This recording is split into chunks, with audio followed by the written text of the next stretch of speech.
উদাসপুর গ্রাম। সেই গ্রামে বাস করত মাত্র 7 জন লোক। তার মধ্যে একজন লোক মারা যায়। তারপরে গ্রামবাসী সে 4 জন মিলে তাকে শ্মশানের দিকে নিয়ে যাচ্ছিল। শ্মশানে আরও 2 জন লোক ছিল। তারা থাকত সবসময় মানুষকে পোড়ানোর জন্য। গ্রামে মানুষ কম থাকায় সেই গ্রামে মানুষ বসবাস করে না। আর সেই গ্রামে দৈনিক 1 জন করে মানুষ মরতে থাকে।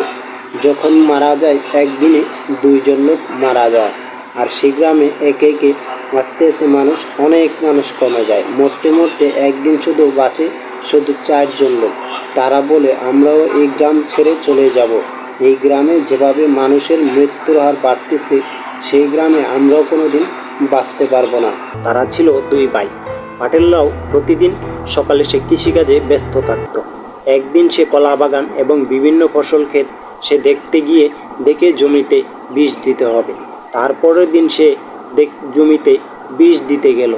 তারপর বিষ দিতে দিতে সে সব ফসলে বিষ দিল। কলা বাগান, ধান ক্ষেত এবং আরও অন্যান্য ফসলে দিল। তার ভাই ইব্রাহিম সে টুকরি বিক্রি করত গ্রামে গ্রামে। তারপর একদিন সে চায়ের দোকানদার রঘুনাথের সাথে দেখা হয়। রঘুনাথ বলে, তুমি এভাবে আর কতদিন কষ্ট করবে? একটু এবার তো ক্লান্তিটা নাও, তুমি এবার ঘরে বসে খাও। তারপর রঘুনাথ বলল, আমি যে কি করব, না খেয়ে দিয়ে মরতে হয়। তারপরে সে বাসায় একদিন বসে ঝুড়ি বানাতে থাকে। তখন বলে যে সারাদিন শুধু টিভি দেখা। তার বউ সারাদিন শুধু টিভি দেখে ছেলে মেয়েদেরকে নিয়ে। তারপরে সে ঝুড়ি বানাতে বানাতে একদিন সে বাজারে গেল। বাজারে গিয়ে বলতে লাগে যে, তুমি ভাই, কালকে জমিতে সার প্রয়োগ করতে হবে, তুমি টাকা দিতে হবে। ঠিক আছে, আমি দেব না, তুই যা। তারপর সে একদিন জঙ্গলে গিয়ে কাঠ কাটতে লাগে।